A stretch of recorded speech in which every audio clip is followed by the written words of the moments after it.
Oo, nandun kasi nakakonect eh. Pa-check mo lang.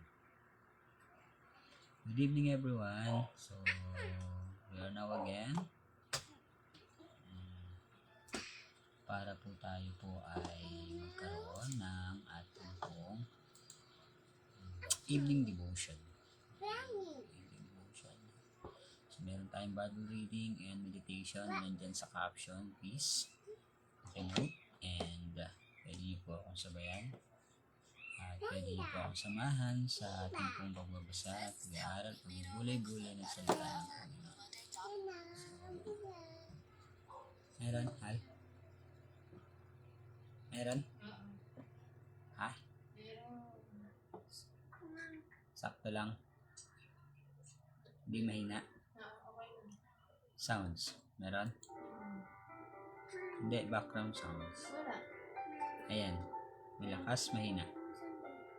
Mahina, malakas. Mahina nga. Wala ka narinig eh. Boses mo yung Ayan. Ayan, meron. Ayan, meron. Sakto lang o malakas, mahina. Ayan. Mahina. Mahina? Yung sounds? O, ayan. Eh, sa boses, sino malakas? Andito ka. Andito sa kabila. Kay Jet? Eh, kay Jet. Paano nanonood ka naman kay Jet? Paano ka makapanood sa isa? Andito ka kay Jeffrey. Andiyan ako kanina sa kabila sa laptop. Okay. Okay na? Ay, no. Stop it. Ikaw to mami at mag-i-start na tayo ng Bible reading, okay? Ang ating pong evening meditation, evening devotion. So you have to read your book. Very good. So, sige po, tayo pong lahat ay magpasimula. So, magandang gabi po sa inyong lahat.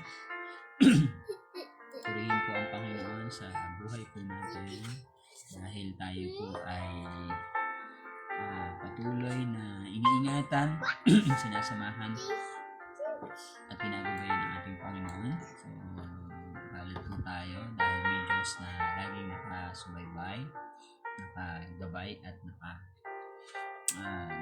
iingat po sa atin. So, yun po. Okay. Right.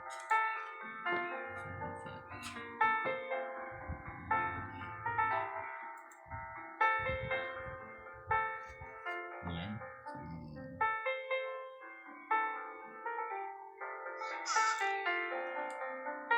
Music po.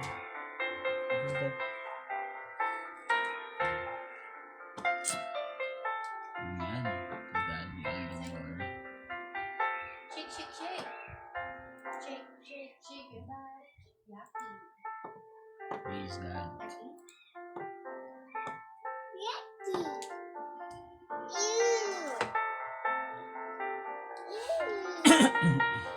Shake, shake your body. Shake, shake. Ay, dito pala yung Bible. Wait lang po.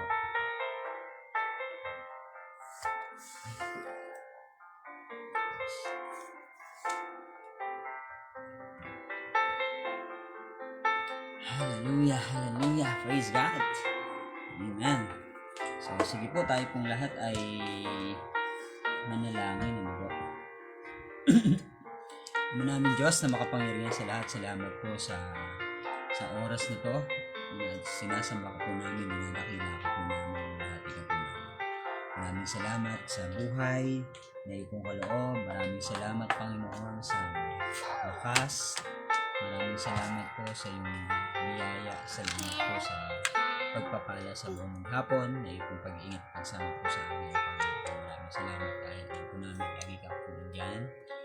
Lord, karapat-dapat ka na patuloy na kilalanin, karapat-dapat ka na patuloy na pagkalooban at bigyan ng oras, panahon para po patuloy na saliksikin, alamin, Panginoon, upang ang bawat isa po ay matuto sa iyo, Panginoon. Dahil kung hindi po kami matututo, Panginoon, wala po bagay na magagawa. Ano po, hindi po kami makasunod sa iyo, hindi po namin magagawa yung mga nais mo. Ito lang po ang iyon po nga po, Panginoon Lord, na hinahanap sa iyong mga anak. Sa lahat ng mga kumikilala at tumatanggap, Lord God, ang hinahanap mo ay patuloy na sumasampalataya sa iyo sa Espiritu at katotohanan. At ang pag-aaral, pagbabasa, pagsasaliksik at nanatili sa presensya mo ay isang spiritual na pagsamba at pamumuhay. Kaya Lord God, sa oras na to, lagay mo sa aming mga puso't isipan ang panahon na kami ay manatili at patuloy na manahan sa presensya mo, Lord. Lagi mong sinasabi po sa amin na huwag po namin kaligtaan na basahin at pagbulay-bulayin ng mga salita, Panginoon Lord God, ng mga utos upang masunod po namin, Panginoon Lord. Sa oras na to, ikaw po ang Diyos na maglagay sa aming mga puso at isipan ng iyong mga salita at patuloy mo kami samahan, ingatan at lagi mo kami instruct at lagi mo kami re-remind kung kami man ay nalalayo, kami man ay naliligaw, kung kami man pang Lord God ay na-disalign, Lord God, kami ay nahahatak ng mundo, Lord, patuloy mo kami remind, patuloy mo kami pang Lord God paalalahanan, O God, upang sa ganun, Panginoon, patuloy namin may redirect, Lord God, ang aming sarili, ang aming kung direction patungo sa iyo, Panginoon, sapagkat ikaw ang daan, tanging daan lamang, Panginoon, katotohanan ng buhay. Lord, sa oras na ito, Panginoon, nanadalangin ko ng bawat isa pang makadadaan at makakita ng live na ito, Panginoon, magkaroon sila ng oras, magkaroon sila ng panahon, Lord God, na gawin din naman ito sa kanilang personal na oras, Panginoon, sa buhay. At kung sa oras na tayo nakakasalamuha ko po sila, help you, O God, at patuloy nga man na ikaw ang Diyos na magbigay, Panginoon Lord God, ng kagalakan na gawin ng mga bagay nito, kalakasan, Panginoon, at patuloy, Ama, na ito ang kagalakan nga po namin, Panginoon. Maraming salamat, Panginoon, sa iyong pag-ibig sa amin, Panginoon. Salamat sa iyong pagmamahal. Salamat, Panginoon, dahil hindi mo kami iniwan, ni kabayan. Sa oras na to, give us wisdom, understanding, Lord, through the help of the Holy Spirit. Hallelujah. Patuloy ka mag-reveal, Panginoon, sa bawat isa. Lalo sa akin, Panginoon, ganyan sa mga tatambay, Panginoon, sa live na ito, Panginoon, Lord, at upang makapakinig at matanggap nila yung salita na amin pong babasahin at pagbubulay sila. Salamat, O Diyos, sa oras na ito, Panginoon. Minsan pa, Panginoon, Lord God, as I speak your word, Lord God, patuloy na magkaroon ng kapangyarihan, patuloy na magkaroon, Lord God, ng pag-ibig, kapayapaan, at ma-remind kami, Panginoon, maturuan kami, Panginoon. Lord God, salamat, O Diyos, sa pagkakataon ito. Pinupuri ka namin, sinasamba ka namin, dinadakila ka namin ito sa amin ng bilang sa pangalan ng Jesus. Amen. So, why? What happened? Oh, what happened? Sakit daw yung kanyang kamay, umiiyak. So, hello po. Nag-reply na sa'yo si ate. Oh, sabi. Ay! Oh. Sorry. Paano mo yun? Alis mo ka.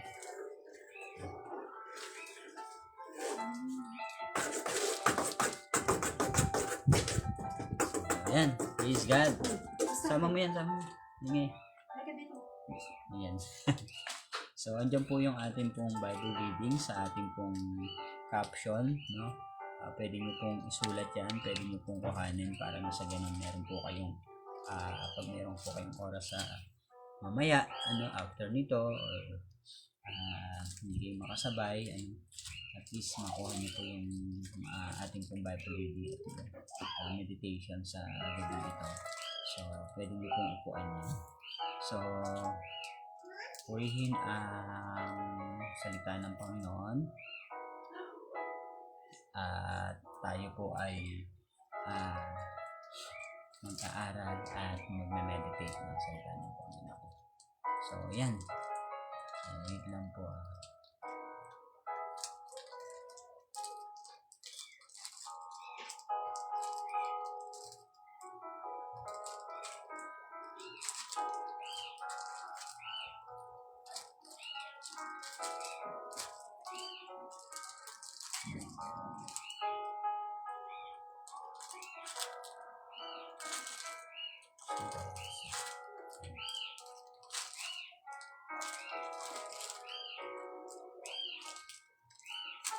Alright, so let us open our Bible.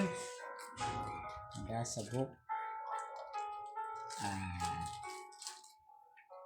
Chapter 21 to chapter 22. Ito kasi si baby, si Bulinggit. Ayan, siya ang nandito sa tabi ko. Kaya medyo naningiti-ngitian ko lang siya para meron naman siyang kausap. Nakatitig kasi siya akin. Nakatitig sa akin ang bunsuan niya. So, lumabas ang kanyang mami. Hanggang dito sa tabi ko. So, ajig.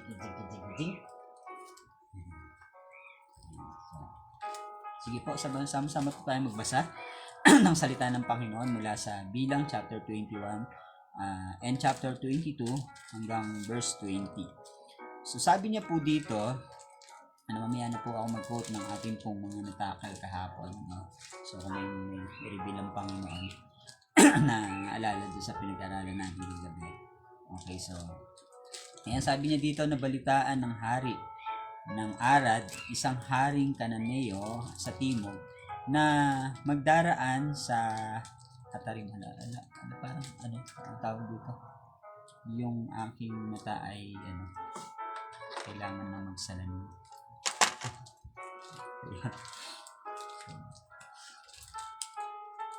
Sabi niya po dito, sinalakay niya ang mga ito at nakibilang sa ilan. So, bigyan natin ng verse 1, nabalitaan ng hari ng Arad, isang haring Kananeo sa timog, na magdaraan sa Atarim ang mga Israelita. Sinalakay niya ang mga ito at nakabihag ng ilan. Kaya ang mga Israelita ay gumawa ng panata kay Yahweh. Sabi nila, tulungan ninyo kaming talunin ang mga taong ito at wawasakin namin ang kanilang mga lungsod para sa iyo. Dininig naman ni Yahweh, sila ni Yahweh, kaya nang mabihag nila ang mga Kananeo, ay winasak nila ang lungsod ng mga ito at tinawag nilang Horma.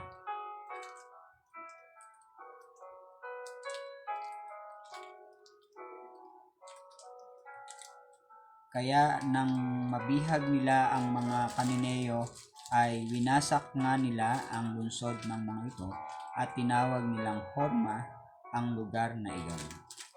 Mula sa bundok ng Hor, sabi niya dito, nagpatuloy ang mga Israelita patungong dagat na pula upang iwasan ang Edom. Subalit nainip sila sa pasikot-sikot na paglalakbay. Nagreklamo sila sa Diyos at kay Moses, inilabas mo ba kami sa Ehipto upang mamatay lamang sa ilang na ito? Wala kaming makain ni mainom.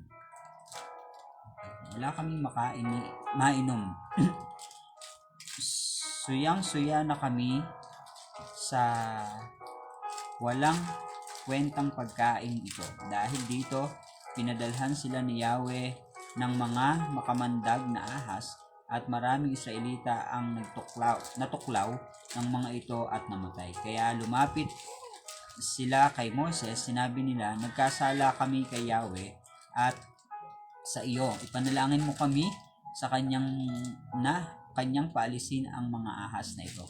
Nanalangin nga si Moses para sa Israel at ganito ang sagot sa kanya ni Yahweh. Gumawa ka ng isang ahas na tanso. Okay? Ilagay mo iyon sa dulo ng isang mahabang kahoy. Sino mang natuklaw ng ahas at tumingin doon ay hindi mamamatay. Ganoon nga ang ginawa ni Moses, kaya lahat ng natuklaw ng ahas ay tumitingin sa ahas na tanso at hindi nga namamatay. Wait lang.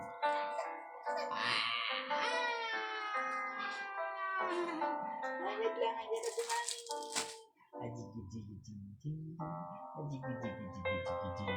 Hello, Pastor Nel. Good evening. Hello, Maria Isabel. Good evening.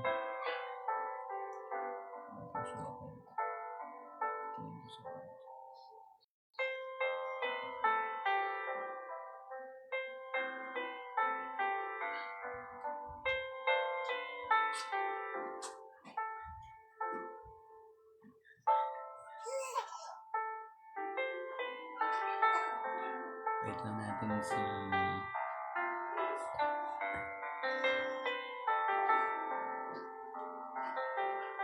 Zero nine.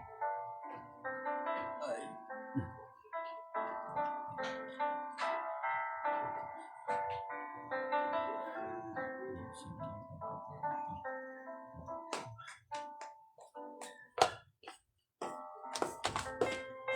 Ay, tama ba yun? Ay, yung number mo? 0948. Ay, 54488. 546. Pagin ng Panginoon. Tahimik na.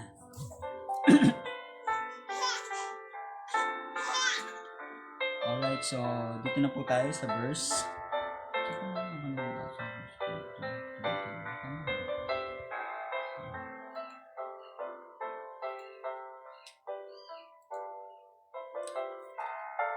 Verse 10, sabi niya dito, ang bayang Israel ay nagpatuloy sa paglalakbay at nagkampo sa Obot. Mula roon, nagtuloy sila sa mga buho ng Abarim sa ilang na nasa silangan ng Moab.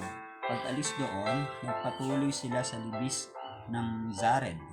Buhat naman dito ay nagtuloy sila sa kabila ng ilog Arnon, isang lugar na nasa pagitan ng lupain ng mga Amoreo at ng mga Moabita. Kaya natala sa aklat ng mga pakikipagdigma ni Yahweh ang ganito. Parang ipong sinakop niya ang Waheb at ang kapatagan ng Arnon at ang kataasang hanggang sa kapatagan ng Ara at sa hangganan ng Moab. Thank you.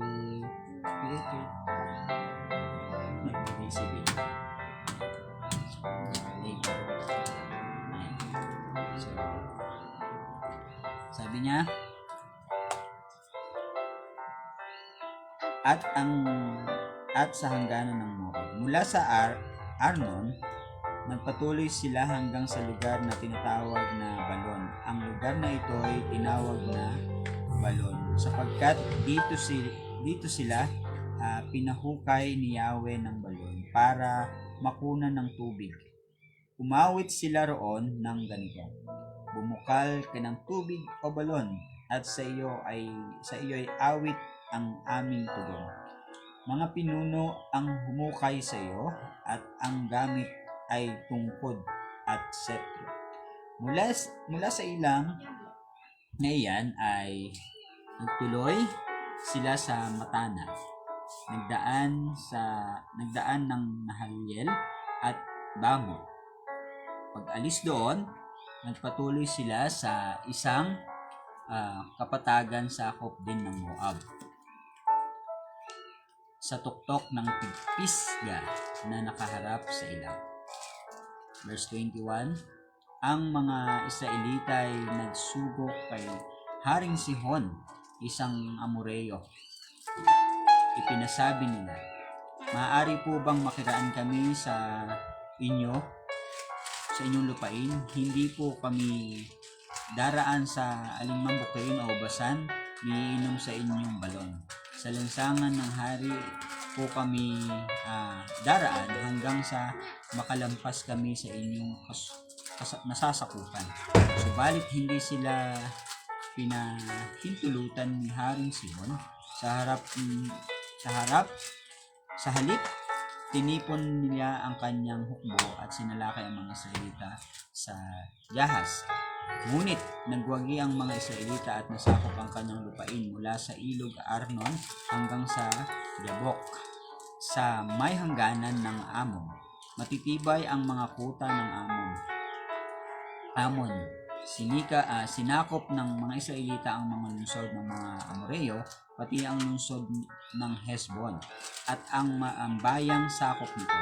Pagkatapos sila na ang nanirahan sa mga lungsod na ito ng mga Amoreo. Ang Hesbon ang siyang punong lungsod ni Haring Sihon na lumupig sa hari ng Moab at sumakop sa lupain nito hanggang ilog Arnon. Kaya ang sabi ng mga awit, hali kayo sa Hesbon at muling itayo ang lungsod ni Sihon. Mula sa Hesbon na lungsod ni Sihon, lumabas na parang apoy ang kanyang hukbo. So,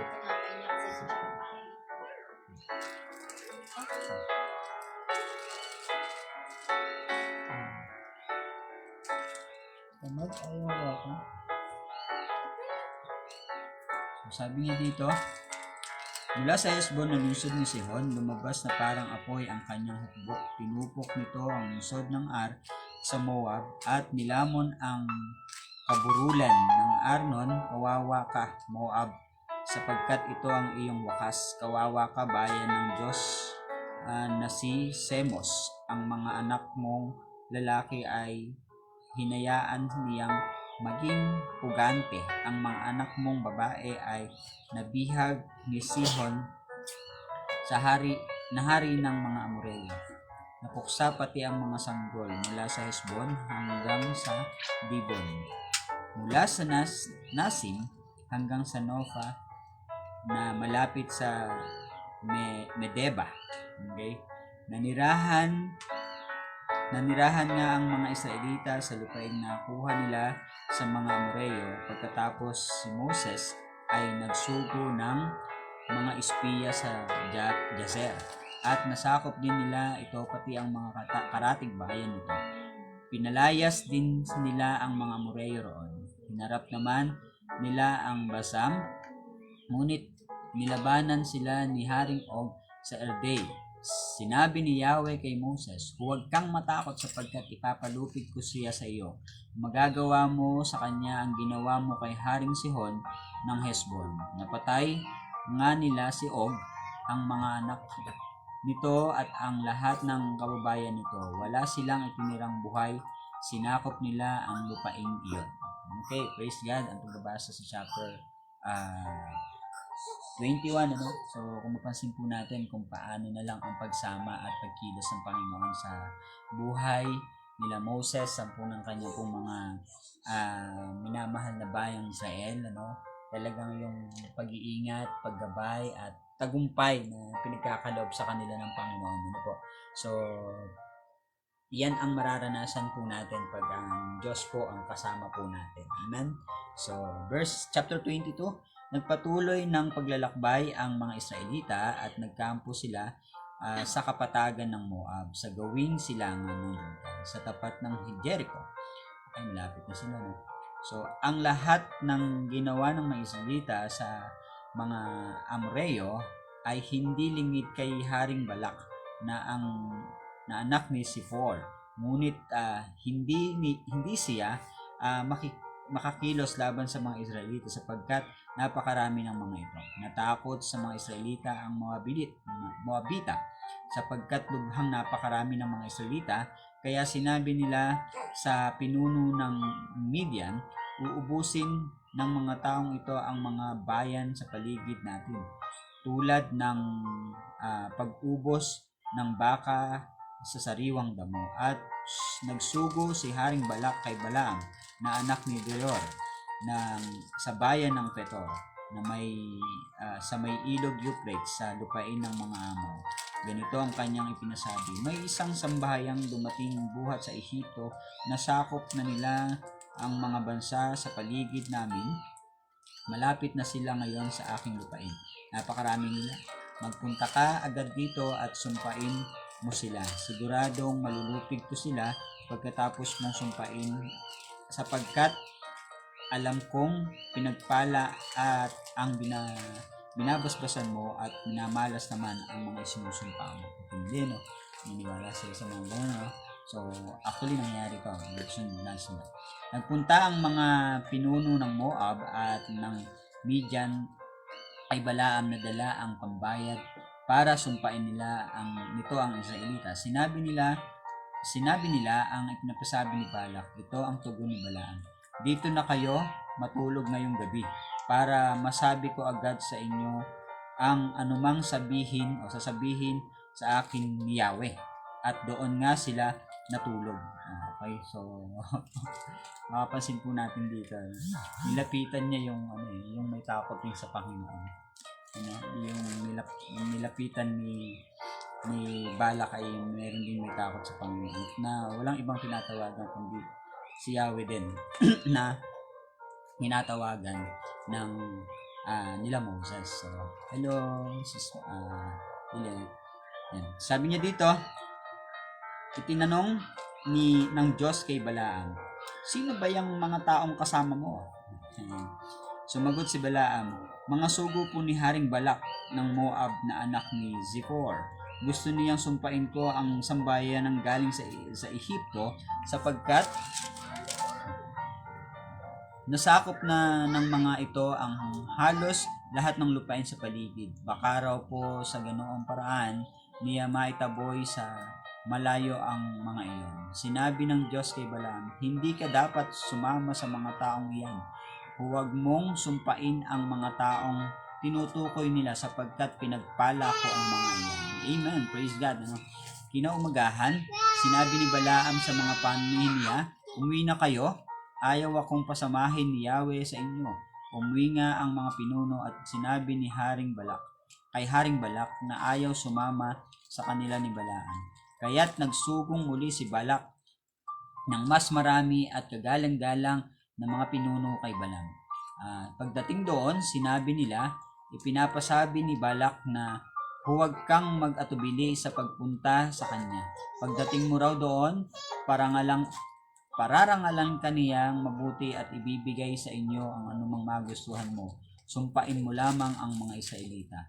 Ang sagot ni Balaam, ibigay man sa akin ni Balak ang lahat ng ginto, pilak sa kanyang palasyo, kahit kaunti, hindi ko maaaring subayin ang utos sa akin ni Yahweh, sa akin Diyos, sa akin ni Yahweh na aking Diyos.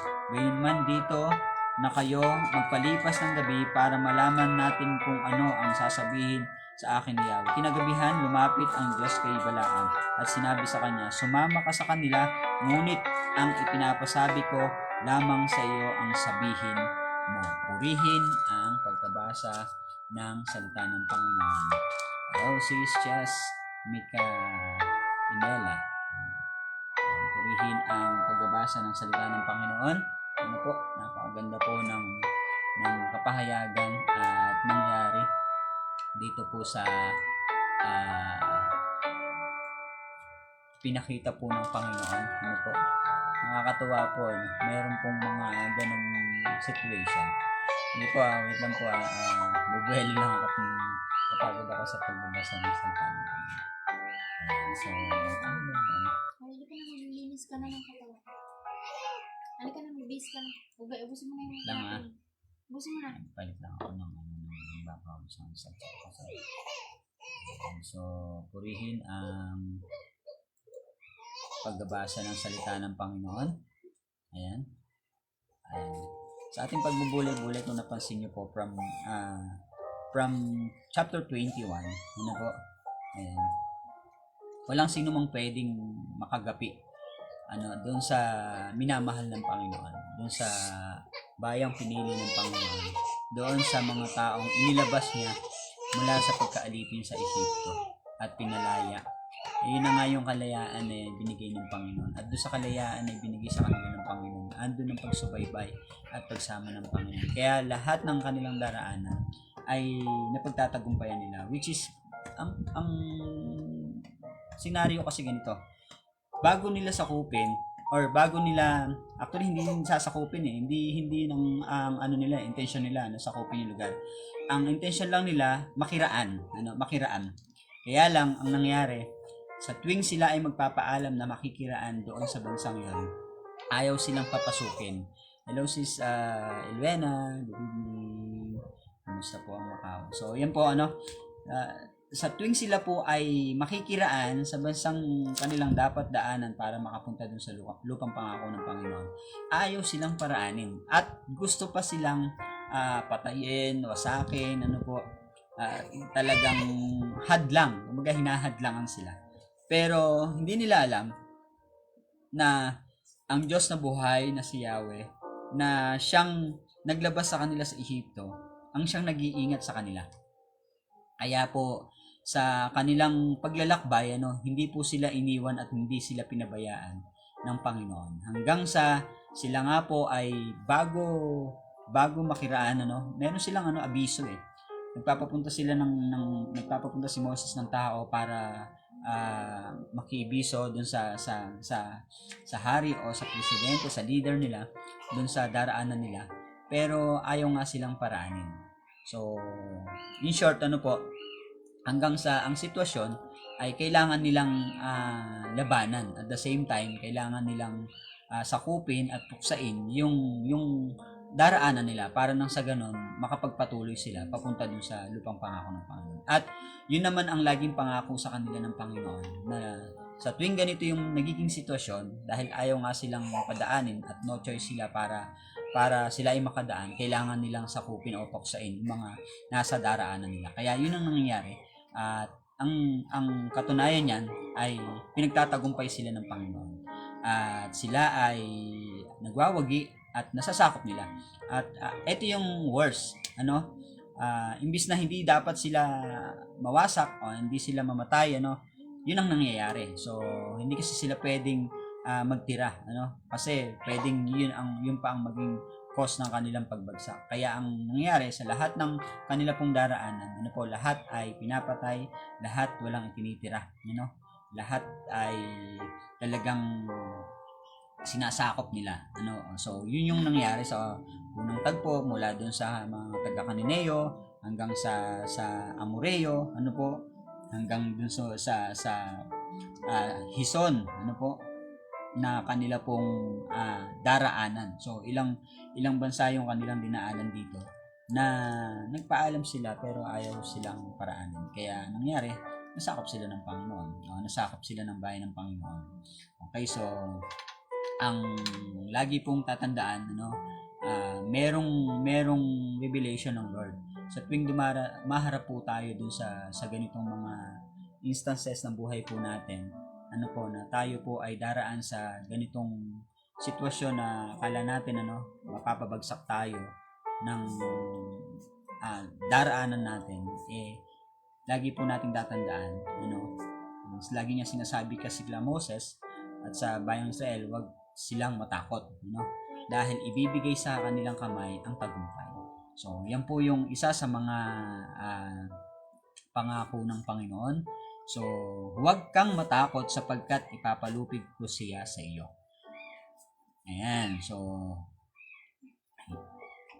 napatay nila pati ang mga hari, mga anak nito at saka mga nasasakupan nito, mga kababayan nito, pinatay nila dahil yun ang utos ng Panginoon. Yun ang sabi ng Panginoon. Para na sa ganoon, makapagpatuloy sila. At ito po sa chapter 22, ito po yung nangyari. Ayan. So, Brad, ayan. Ayan, Manuel. So, si Julius.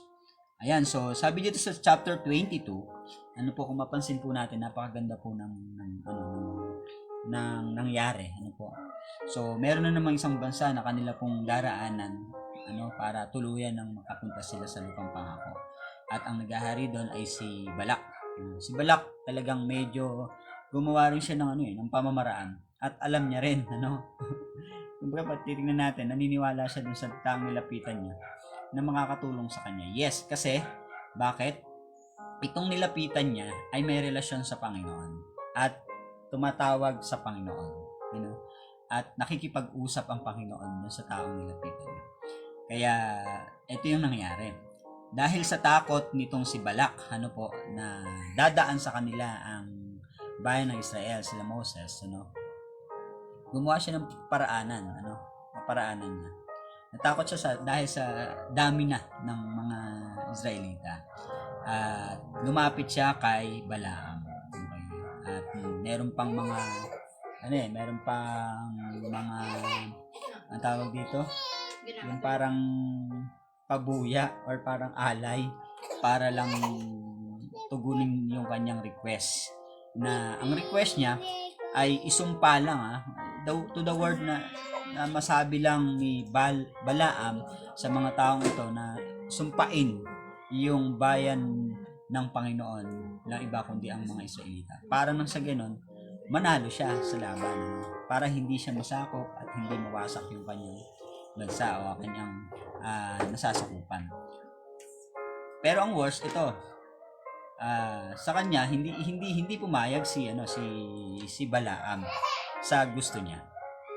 Ang kagandahan naman kay Balaam, kahit na inalukan siya ng mga something na sabi pa nga dun sa huli, kahit anong magustuhan mo, parang parang inaalokan ka ng diablo para lang gawin mo yung bagay na gusto niya, which is labag sa kalooban ng Panginoon. Kaya nga sa part na to, sinabi ni Balaam, okay?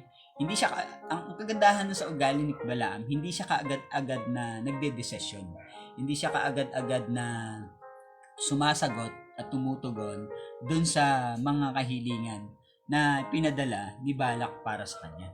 Ang kagandahan sa ugali niya, tumatakbo siya at lumalapit siya muna sa Panginoon. Kaya sabi niya po doon, nung unang tagpo ng pagpunta ng mga tauhan ni Balak sa kanya, ang sabi niya ay hintayin muna natin yung sasabihin ni Yahweh. Okay? So, usap, at hinintay niya yung revelation ng Panginoon at sinabi sa kanya. Kaya nga, tinanong siya ng Panginoon tinanong si Balaam. Sabi niya, sino yung mga kasama mo? Sabi niya. Kasi alam ng Panginoon, nakita ng Panginoon. So, sino yung mga kasama mo? Kaya sinabi niya, ito po ay mga sugo ni Haring Balak, So, gusto nilang sumpain ko ang bayan ng Israel. So, sambahayan ng galing sa Ehipto, okay, para masakop, sabi niya diyan, para masakop nila, okay, so, anong sabi ng Panginoon? Hindi ka dapat sumama sa mga taong iyan. Okay? Alam ng Panginoon kung sino yung tamang tao. Alam ng Panginoon kung sino yung taong magdadala sa iyo sa kapahamakan. Kilala ng Panginoon kung ano yung magagawa at gagawin sa iyo ng mga taong nasa paligid mo. Which is, pwedeng gawin ng mga tao sa paligid mo, katulad ng ginawa ni Balak, ay operan siya, abutan siya, at the same time, susuhulan siya, para gawin niya yung nire-request nila. Which is, kung sa isang tao, na nangangailangan at silaw sa kayamanan, silaw sa mga bagay-bagay sa mundo, pwedeng sige, wow, ang ganda naman ito, wow, so salamat sa mga binigay niyo sa akin, parang ganun parang pwede mong gawin na tanggapin yon, parang napakadali lang naman kasi ng request ni Balak na susumpain mo lang yung mga taong pwedeng kumalaban at humarap sa kanila, napakadali, pero salamat sa buhay ni Balaam na may relasyon sa Panginoon at marunong magpasakop sa Panginoon. Hindi basta-basta sa desisyon niya na siya ay gumawa ng isang hakbangin na sa bandang huli ay mapapahamak siya, at the same time babalik sa kanya yung kapulisan. Kaya ito yung napakagandang maging ugali ng isang taong tunay na nasa Panginoon. Bago ka magdedesisyon, bago ka magsasabi at natutugon doon sa mga, lalo na sa request ng taong nasa paligid mo, ay ipaalam mo una sa Panginoon. Sabihin mo una sa Panginoon at tanungin mo ang Panginoon kung ano ang gusto niya at kung ano ang makakabuti sa iyo. Kasi alam ni Lord yan, alam ni Lord kung ano yung makakabuti sa iyo. Kaya nga sabi ng Panginoon, bakit ka sumasama sa mga yan? Ano? Okay, huwag kang sumasama dyan. Yung sabi niya, hindi ka dapat sumama sa mga taong iyan. Huwag mong sumpain ang mga taong tinutukoy nila sapagkat pinagpala ko ang mga iyan. Okay?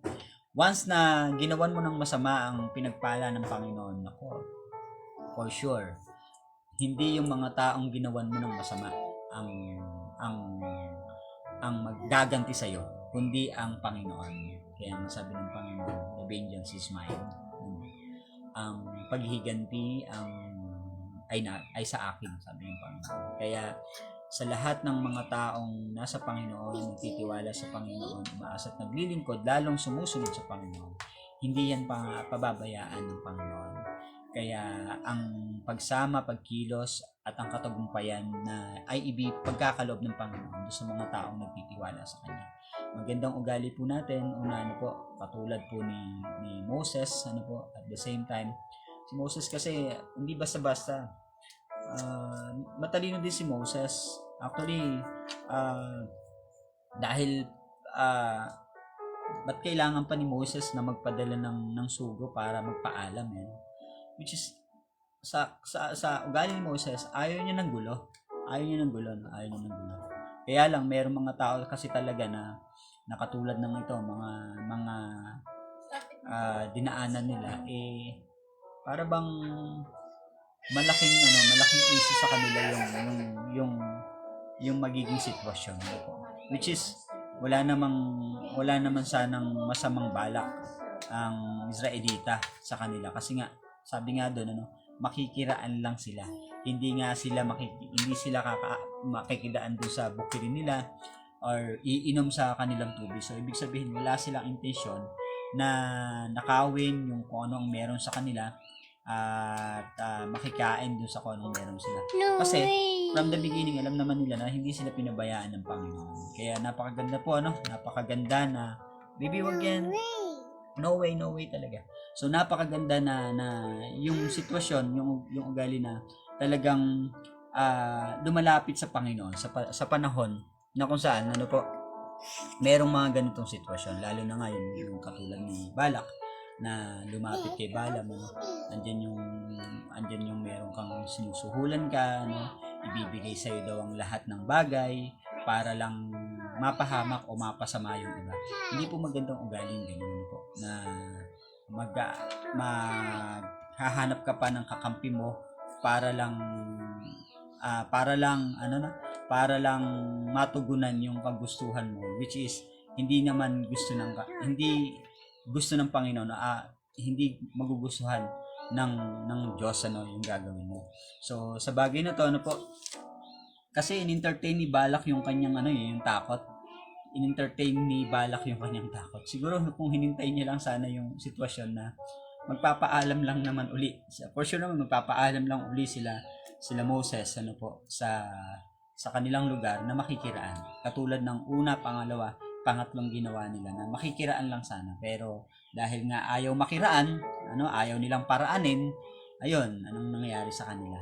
Hindi naman ang taong bayan ang lumupig sa kanila, kundi ang Panginoon mismo dahil nasa kamay ng Diyos ang kanilang buhay. So, ganyan, iniingatan, sinasamahan, pinagpapala ng Panginoon ang kanyang mga minamahal na lingkod, at doon sa mga bayang minamahal niya ang mga Israelita na inilabas niya doon sa Egypto para dalhin doon sa lupang pangako. Kaya, ayan po, So, marami po tayong natutunan sa nangyari sa Bilang chapter 21 to chapter 22.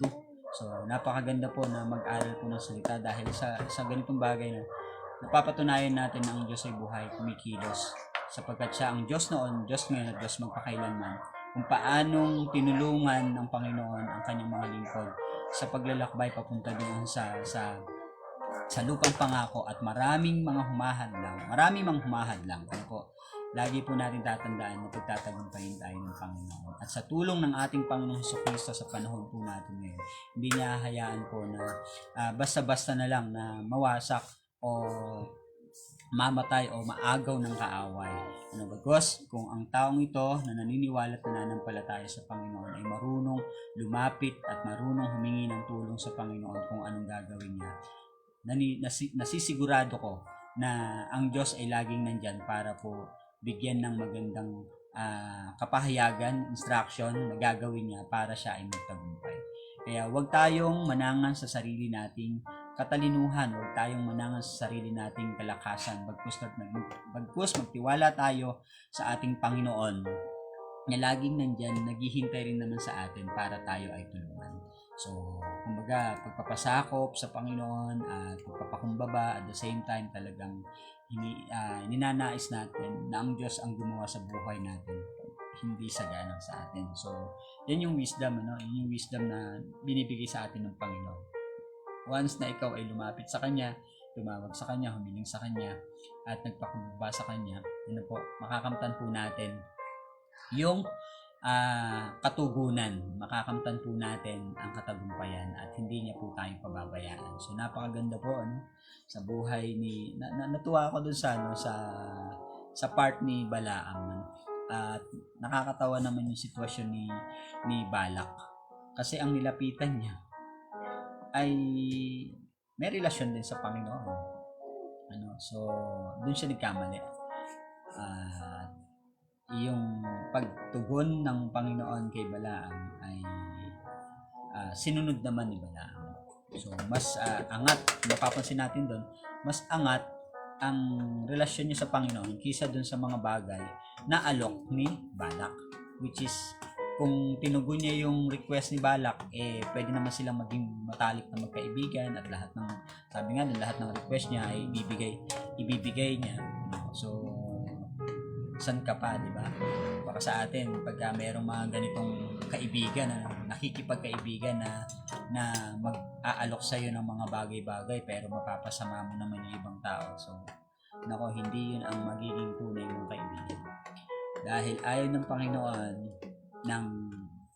ng meron kang tinatapakan o meron kang sinasagasaan. Because patuloy po tayo na manangan sa kagustuhan ng Panginoon at yun ang masunod, hindi ang kagustuhan natin. So, purihin ang gabing ito, napakaganda po ng istorya na kung saan, huwag tayong matatakot, man ang pagdaanan natin, pwedeng magbigay tayo ng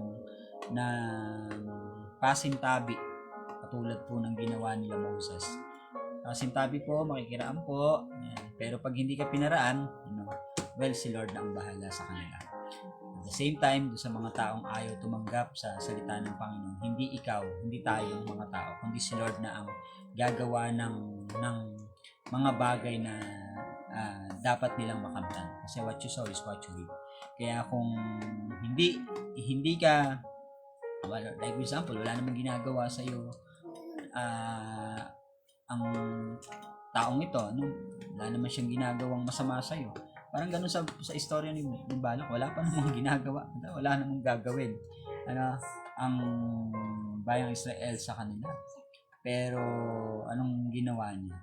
Pinangunahan niya, nanguna yung takot sa kanya at humanap pa siya ng kakampi niya. Kaya tama naman kay Balaam, pipiliin. Kumbaga ang lesson dun at sa atin, kapanahon na natin, piliin natin yung mga lumalapit sa atin at magbibigay o mag-aalok sa atin para lang mapasama ang iba. So hindi yun ang tamang pamamaraan ng Panginoon para maiparamdam niya yung kanyang pagtugon. So sa atin po, aral po sa atin, tayo po ay manangan sa kagustuhan ng Panginoon sa lahat ng mga nangyayari sa atin. Itaas po natin sa Panginoon at ihilingin natin sa Panginoon kung anong dapat gawin at kung anong mga hakbangin, ano ang dapat gawin po. So, alam ng Panginoon at ang Diyos ang gagabay, ang Diyos ang tutugon po sa atin. So, pinagpala po tayo, sabi ng Panginoon diyan, huwag mong susumpain yan kasi pinagpala ko yan. Kasi once na sinumpa mo yan, babalik sa iyo yan. Kasi pinagpala nga ng Panginoon yan. So, hindi mo pwedeng kalabanin ng Panginoon.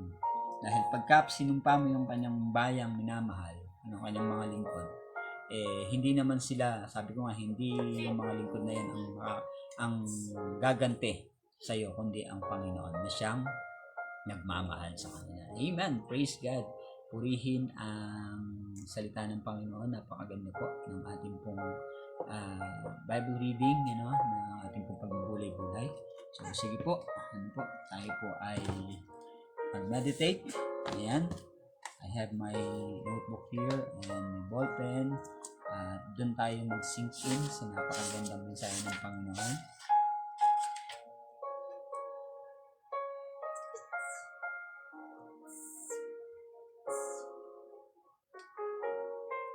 Ayan, baby. Ayan sumulat kung saan pa sumulat. Yes.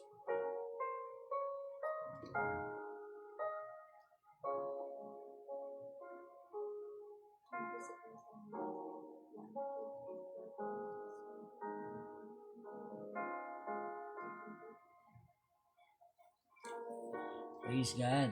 Hallelujah. Praise. Hallelujah. Yes. All my days. Praise God.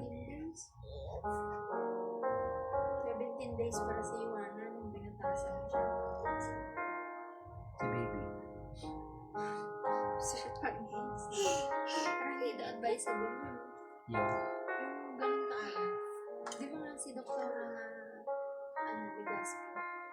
Kasi yun. Tapos may nabasa rin ako sa may nagpapagano ko sa isang video. Advisable yan sa mga 3 months. parang 10 to 12 months. Pag natapos na lahat ng 5 months sa same vaccine. Yun po. Christian. Ay, si Christian. Nickname Christian. Alright.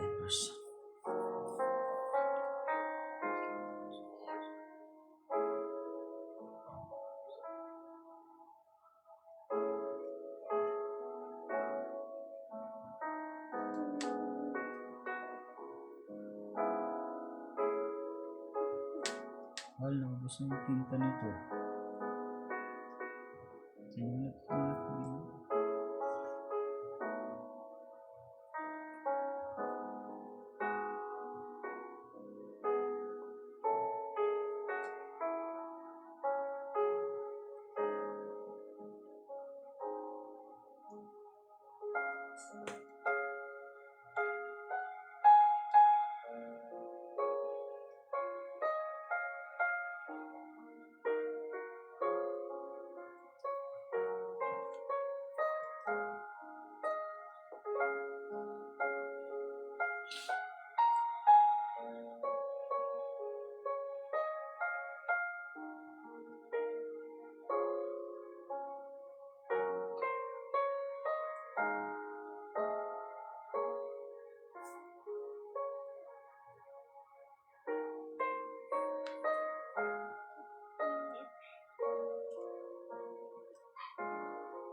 Amen. To God be all the glory.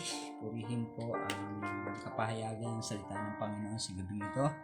Nakaka-excite, nakakatuwa, na meron po tayong natututunan na nalaman gabi-gabi.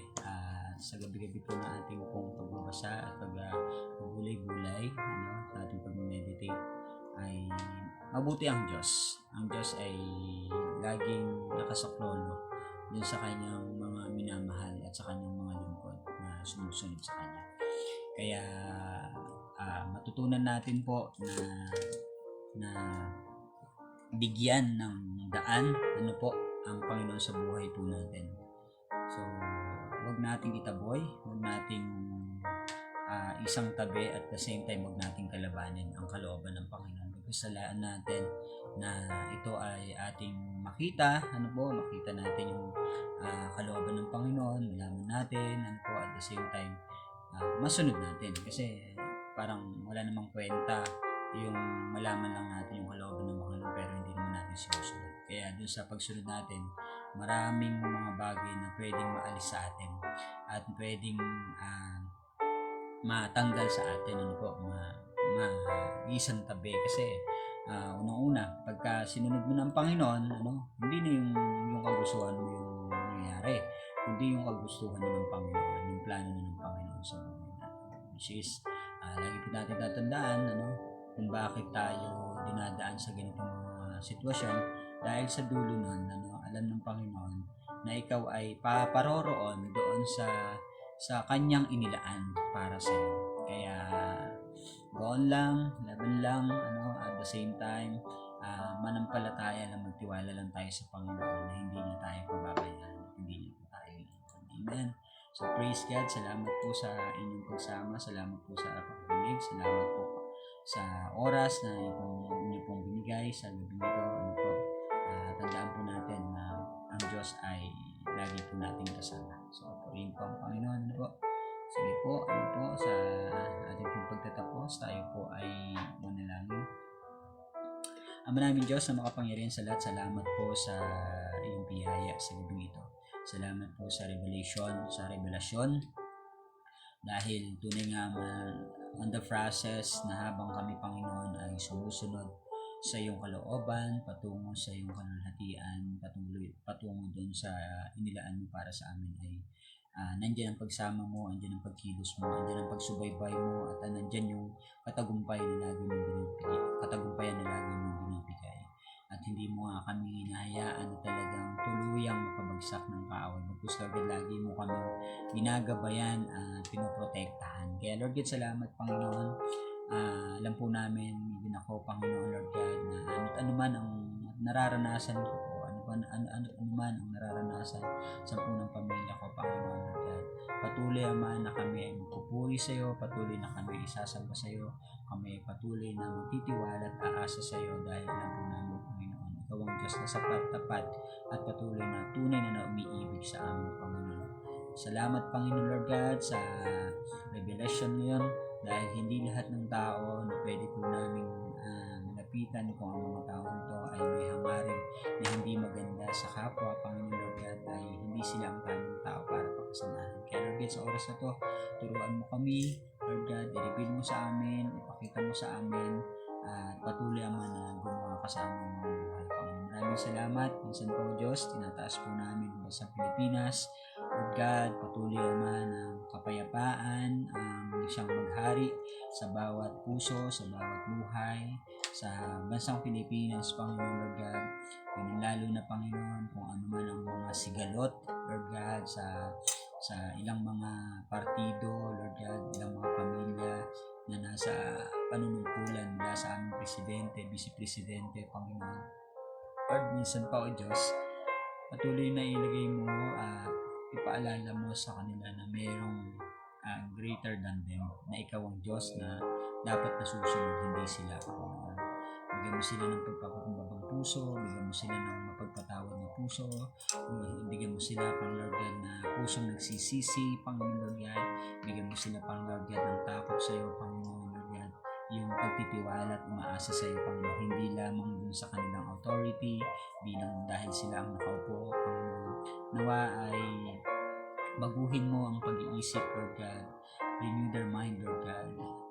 I-restore mo yung joy of salvation sa kanila, Panginoon. Sa ganun, maalala nila, Panginoon, na ang buhay ay maiksi lang, kaya makita nila na dapat gumagawa ng matuwid sa iyong harapan na iyong ikalulugod, Panginoon. Kaya Lord God, sa nangyayari po sa aming bansa, Panginoon, na kung papansinin po, hindi na nagiging magandang example sa iba't ibang mga bansa, Panginoon, at kung sa bagay na to, Panginoon Lord God, parang mas lalong lumiliit yung tingin ng iba, Panginoon.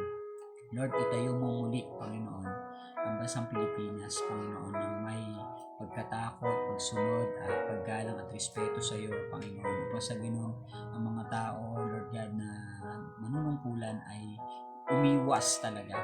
Dahil ang temptation, ang pandideceive ay nandyan lang. Tulad ng ginawa ni Balak, Panginoon, kay Balaam. Andyan lang yung mga offer, andyan lang yung mga maling motibo para lang sila ay magtagumpay at umangat. Pero Lord, wag mong hayaan. Maraming salamat sa buhay ni Balaam na hindi nakinig kaagad at hindi na-tempt dun sa alok ni Balak. Bagkus, Lord God, tumayo siya sa kalooban mo, tinayuan niya ang mga salita mo at sinunod niya yung mga gusto mo. Kaya Lord God, ito yung mga dapat mong ilagay sa mga posisyon, pang Lord God, na nakaupo, na siyang nagnanasang maglingkod sa bansang Pilipinas, dito po sa bawat bayan, Lord God. Padala ka ng katulad ni Balaam na dumidepende sa iyo, hindi dumidepende dun sa mga alok o sa mga panunuhol para lang umangat sila. Lord, sa oras na to, Panginoon, patuloy na ikaw ang Diyos na maglagay at magposisyon ng mga naghahangad na maglingkod na hindi sa pansariling hangarin. Pagkus, Lord God, talagang may pagpapakumbaba, merong mga pagmamahal, tunay na pagmamahal sa iyong minamahal na bansa. Lord God, sa oras na to, Panginoon, patuloy Ama na nawa ang taong bayan ay lubos na magtiwala sa iyo. Hindi sa mga nakikita nila, hindi sa mga sinasabi ng tao, bagkus sa iyo lamang dumepende. Kaya Lord God, turuan mo ang taong bayan na mamili, Panginoon Lord God, ng tamang tao na manunungkulan sa aming pong bansa, Lord God, sa aming pong komunidad, sa aming pong bayan, Lord, sa aming pong lalawigan. Lord, patuloy kong nilalapit sa iyo ang mga may puso at may takot sa iyo, Pang Lord God. Ilayo mo sila, Pang Lord God, sa anumang kapahamakan, anumang atake ng kaaway, dahil ang kaaway hindi din natutulog, Panginoon. Gumagawa sila ng kaparaanan para wasakin ang mga taong matuwid, Lord God, taong may takot sa iyo, taong sumusunod sa iyo. Kaya Lord God, ngayon pa lamang protektahan mo at patuloy Ama na iluklok mo sa posisyon, Panginoon. Salamat o Diyos. Minsan pa, Lord God, nilalapit ko lahat ng mga nasa profesyon, Lord God, na kanila pong nagagamit ang kanila pong mga natapos sa kanilang pagtatrabaho, Lord God, ay patuloy na pagpalain, Lord God, at patuloy Ama na gamitin ito, Panginoon Lord God, na naayon sa iyong kalooban. Minsan pa o Diyos, tinataas ko po sa iyo si Sister Hansel, Lord God, sa kanyang pagnanasa na makapasok po ng DepEd. Lord, we will pray po namin, claim it, Lord God, and ikaw ang Diyos na gagawa ng kaparaanan para po sa kanya, Lord God, na siya ay makapasok ng DepEd, Lord God, dahil ilang taon ng susumidhi na makatapos, Panginoon Lord God, at siya ay pinagtapos mo at ipinasa mo, Panginoon Lord God, at ngayon nga, Panginoon Lord God, ay nandito po siya sa kanyang pakikipagbaka, Lord God, naway magtagumpay siya, Panginoon, at makamtan niya, Panginoon, yung kanyang desire, Lord God, at sa bagay na ito, Panginoon, patuloy Ama na magamit para sa kalwalatian mo, Panginoon Lord God. Ang kanyang pagtuturo, hindi lang para sa academic, Panginoon, kundi sa mga salita mo na patuloy niyang tinatanggap, patuloy niya, Panginoon Lord God, na pinagbubulay-bulayan at inaaral at inaangkin at tinatanim sa kanyang puso, Panginoon. Lord, maraming salamat, Panginoon, sa buhay at lakas, sa kaloob mo, Lord God, sa mga taong sa iyo ay nananampalataya, Lord God, pagpalain mo. Maraming salamat sa mga nagpapagamit sa iyo, lalo na Panginoon, lalo na pagpapala mo. We continue pray, Panginoon God, sa lahat ng kapastoran, sa lahat ng mga churches, Lord God, magpapahayag ng katotohanan mula sa iyo, Panginoon Lord God, at patuloy nga, Ama, na doblihin mo, Panginoon, ang mga pagpapala, siksiklig at umaapaw, at magpadala ka, Panginoon God, ng mga lingkod mo na magtatapat sa iyo, mag-aalay ng kanilang mga buhay, at susunod sa iyo, Panginoon Lord God. Alisin mo ang katigasan ng puso, alisin mo, Panginoon Lord God, ang kayabangan, alisin mo, Panginoon Lord God, hallelujah, ang pagmamataas, alisin mo, Panginoon Lord God, ang anumang pride, Lord God, hallelujah. Ikaw po ang Diyos na maghari at manahan sa bawat puso po namin. Upang sa ganun, Lord God, panahan kami ng puno ng kagalakan, puno ng kapayapaan, puno ng pag-ibig at katagumpayan na ayon sa iyong kalooban na nais mo po sa amin. Lord, minsan pa o Diyos, maraming salamat, Panginoon Lord God, sa darating na eleksyon, Panginoon. Pinagkakatiwala na po namin sa iyo lahat, Panginoon. Lord, lalo na, Panginoon, sa lahat ng mga may sakit karamdaman, Lord, healing upon healing, from head to toe, Lord God, na ikaw ang Diyos na magpapagaling, Panginoon, sa lahat ng nerves, sa lahat ng part ng body, Panginoon, sa lahat ng mga cells, Lord God. Ikaw na po, Panginoon, ang umayos nito, Panginoon. Ang mga ng problema, Panginoon, sa heart, may problema sa lungs, may problema, Panginoon, sa kidney, may problema, Panginoon, Lord God, sa kanilang tummy, Panginoon, Lord God, may problema sa kanilang mentality, Panginoon, may problema sa emotional, may problema, Panginoon, Lord God, sa kabuuan ng physical, Panginoon, inside and out. Lord, healing upon healing in the name of Jesus, especially, Panginoon, spiritual healing, Panginoon Lord God, upang sa ganon magsigaling ang mga taong ito, Panginoon Lord God, na manumbalik sa iyo, Lord God, maranasan nila ang kapangyarihan mo. Lord, minsan pa, salamat, Panginoon, sa gabing ito, Panginoon, na iyong pinagkakaloob po sa amin, Panginoon, at sa aming pagpapahinga, sa bumagdamag. Ingatan mo kami, Panginoon, pagpalain mo kami, Panginoon Lord God, at protektahan mo kami, Panginoon, dahil may mga atake ng kaaway, Panginoon Lord God, may mga pestilence, Lord God, na gusto mo magwasak, Panginoon Lord God. Andyan nga ang kaaway, magnanakaw para sumira, magwasak at pumatay. Lord, dalayan ko, Panginoon, sa mga nagtatrabaho, Panginoon Lord God, may mga trabaho, pagpalain mo sa mga may business, pagpalain mo, Panginoon Lord God, hallelujah, ikaw po ang Diyos na mag-increase ng kanila pong mga source of income upang sa ganun maalala kanila, mabigyan kanila ng oras, panahon, Lord God, hallelujah, at patuloy, Ama, na magpagamit din naman, hindi lang sa kanila pong mga tinatangkil, bagkus, Lord God, doon sa kalooban mo, magpagamit sa kalooban mo, Panginoon, hallelujah. Salamat, O Diyos, sa oras na to, Panginoon, hallelujah. Tinataas ko po, Panginoon, both side na family po namin ngayon sa Lord God. Ikaw na po, Panginoon, magpala sa bawat isa sa amin, Panginoon Lord God. At minsan po, Diyos, sa gawain na iyong patuloy, Ama, na hanggang ngayon, Panginoon Lord God, ay tinitiwala po namin sa iyo, Panginoon. Maraming salamat sa araw-araw, sa gabi-gabi na pag-aaral ng salita, Panginoon. Hallelujah. Bigyan mo kami ng katatagan, bigyan mo kami ng kalakasan, bigyan mo, Panginoon Lord God, ng patuloy, Ama, na katagumpayan. Salamat, O Diyos. Lahat ng bagay na ito, hinihiling po namin sa iyo, Panginoon Lord God, sa tayong pangalan ng aming Panginoon Jesus, na siyang patuloy nga, Ama, na naging kaparaanan po namin kung bakit kami rin naman po ay umaasa at nananampalataya sa iyo, Panginoon. Dahil sabi mo nga sa iyong salita, whatever we ask in your name, we will do it, Lord God. At sa pamagitan ng pananampalataya namin, lahat ng bagay ay nangyayari, Panginoon, dahil walang imposible sa iyo, Panginoon. Lord, we believe you, we trust you, Lord God, we give you thanks, Lord God. Lahat ng papuri, pagsambat, at dakila ay binabalik po namin sa iyo. Nataas ko po ang iyong pangalan sa aming buhay. Salamat po, salamat po, salamat po. Masama namin dilangin sa tanging Panginoon Diyos, sa mga Diyos, Anak ng Jesus Cristo, Diyos, Espiritu Santo. Amen. Amen. So, God bless. God be all the glory. God bless po. Hello. Ayan. So, praise God. To God be all the glory. Amen and amen. So, ayan po. Bukas po ay saan tayo. Meron po tayong training na atinan. Ayan, sa maghapon. And hopefully, magawa natin to. So, God bless po sa ating lahat. God bless po. God bless. God bless. God bless po.